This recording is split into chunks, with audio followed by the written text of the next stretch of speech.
తిరుమల కొండల్లో అగ్ని ప్రమాదం చోటు చేసుకుంది. అప్రమత్తమైన టీటీడీ అధికారులు, ఫైర్ సిబ్బంది 2 ఫైర్ ఇంజన్లతో మంటల్ని అదుపు చేసేందుకు ప్రయత్నిస్తున్నారు.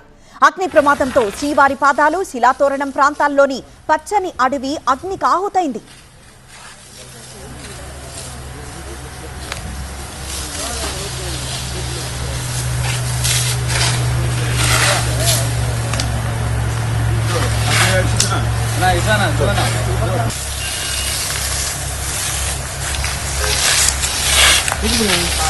తిరుమల కొండల్లో అగ్ని ప్రమాదం చోటు చేసుకుంది. శ్రీవారి పాదాలు, శిలాతోరణం దగ్గర ఒక్కసారిగా మంటలు చెలరేగాయి.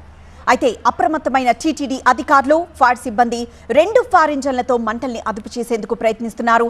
అగ్ని ప్రమాదంతో శ్రీవారి పాదాలు, శిలాతోరణం ప్రాంతాల్లోని పచ్చని అడవి అగ్నికి ఆహుతైంది.